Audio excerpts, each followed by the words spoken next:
V zasněžené krajině při západu slunce začíná příběh vlků. Vlci jsou jedni z nejzajímavějších predátorů naší planety. Po tisíce let fascinovali lidi, jedni je obdivují, druzí se jich bojí. Ale všichni cítíme, že vlk je symbolem svobody a divoké přírody.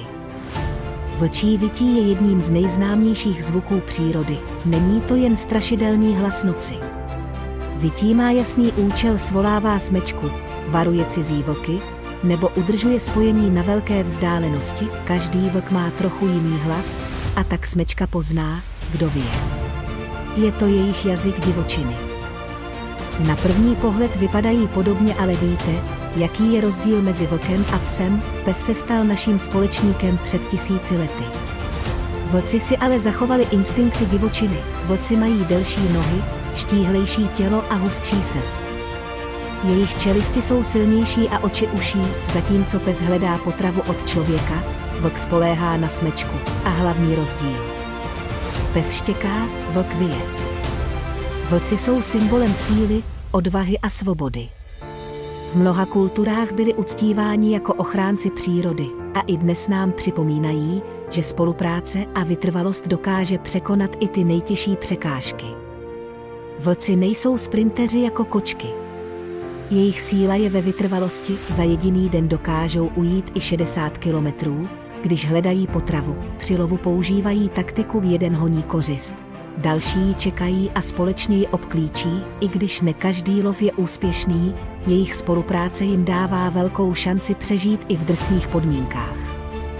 V historii byli vlci často vnímáni jako hrozba, přitom hrají důležitou roli v přírodě, udržují rovnováhu tím, že loví slabé a nemocné kusy zvěře. Díky vlkům zůstávají lesy a stepy zdravé a plné života.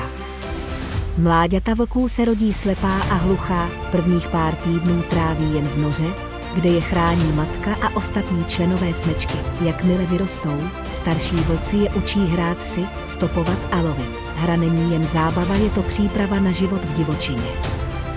Díky vlkům mohou stromy a rostliny růst zdravěji. Když smečka reguluje počet jelenů, les má šanci znovu ožít, to ovlivňuje i další zvířata od ptáků až po hmyz.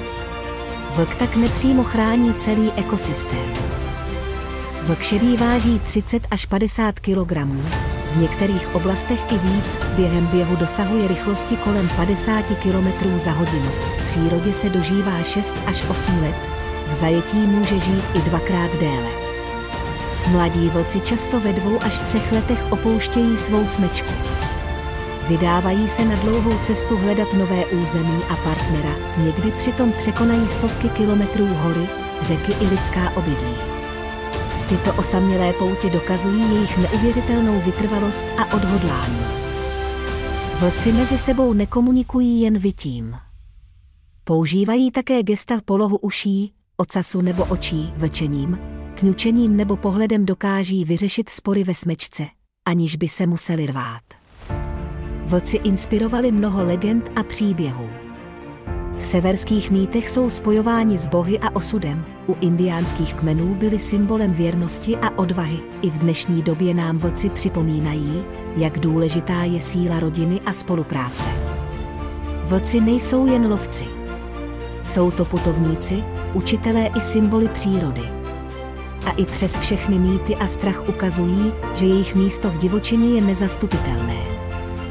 Vlci mají vynikající čich, dokáží ucítit kořist na vzdálenost několika kilometrů, jejich sluch je natolik citlivý, že slyší i nejtižší kroky v lese. Vlci se dorozumívají nejen hlasem, ale i pachy močí a značkami vymezují své teritorium, aby cizí smečky věděly, že toto území už je obsazené.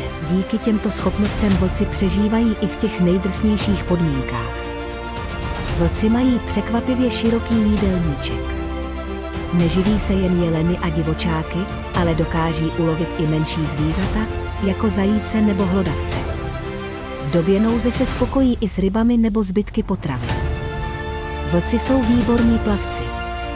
Dokážou překonat i široké řeky, když sledují svou kořist nebo hledají nové území. Pokud tě fascinují příběhy divokých zvířat, tak sleduj a odebírej kanál, každý odběr pomáhá a přináší další pohled do tajemného světa přírody.